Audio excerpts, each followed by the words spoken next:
कृपा करके बाहर के पराजय का गुस्सा सदन में मत उतारना। मैं सभी माननीय सांसदों से आग्रह कर रहा हूं कि वो ज्यादा से ज्यादा तैयारी करके आएं। सदन में जो भी बिल रखे जाए उस पर गहन चर्चा हो। विपक्ष में बैठे हुए साथी हैं, ये उनके लिए गोल्डन अपॉर्चुनिटी है। इस सत्र में अगर सकारात्मकता के साथ आगे बढ़ेंगे तो देश उनके तरफ देखने का दृष्टिकोण बदलेगा, उनके लिए एक नया द्वार खुल सकता है। और वो विपक्ष में है तो भी उनको एक अच्छी एडवाइस दे रहा हूं कि आइए, सकारात्मक विचार लेकर के आइए। देश ने नकारात्मकता को नकारा है। मैं लगातार सत्र के प्रारंभ में विपक्ष के साथियों के साथ हमारा विचार विमर्श होता है। हमारी मेन टीम उनसे चर्चा करती है।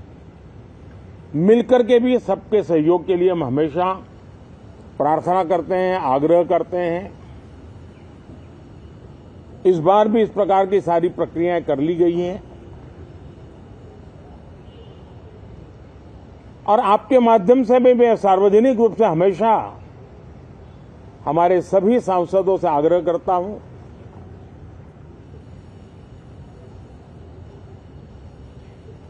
लोकतंत्र का ये मंदिर जन आकांक्षाओं के लिए, विकसित भारत की नींव को अधिक मजबूत बनाने के लिए बहुत महत्वपूर्ण मंच है। मैं सभी माननीय सांसदों से आग्रह कर रहा हूं कि वो ज्यादा से ज्यादा तैयारी करके आएं। सदन में जो भी बिल रखे जाए उस पर गहन चर्चा हो, उत्तम से उत्तम सुझाव आए और उन सुझावों के द्वारा, क्योंकि जब एक सांसद सुझाव देता है तो जमीनी अनुभव का उसमें बहुत ही उत्तम तत्व होता है।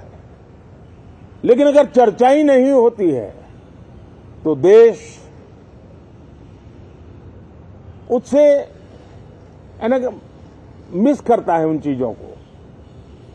और इसलिए मैं फिर से आग्रह करता हूं, और अगर मैं वर्तमान चुनाव नतीजों के आधार पर कहूं तो जो विपक्ष में बैठे हुए साथी हैं, ये उनके लिए गोल्डन अपॉर्चुनिटी है। इस सत्र में पराजय का गुस्सा निकालने की योजना बनाने के बजाय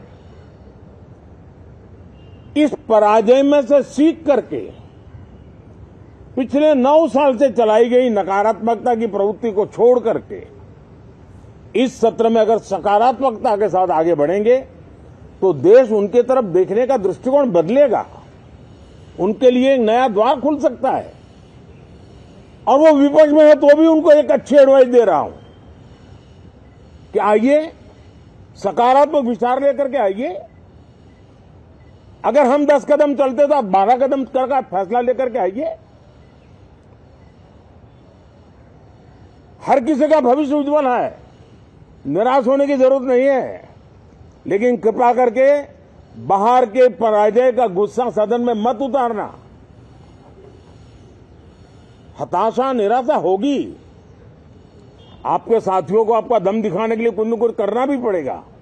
लेकिन कम से कम लोकतंत्र के इस मंदिर को वो मंच मत बनाइए।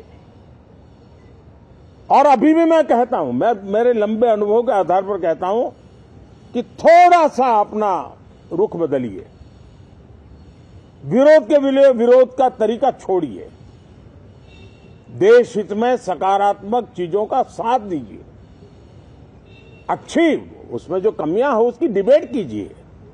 आप देखिए, देश के मन में आज जो ऐसी कुछ बातों पर नफरत पैदा हो रही है, हो सकता है वो मोहब्बत में बदल जाए। तो मौका है, ये मौका जाने मत दीजिए। और इसलिए हर बार मैं करबद्ध प्रार्थना करता रहा हूं कि सदन में सहयोग दीजिए।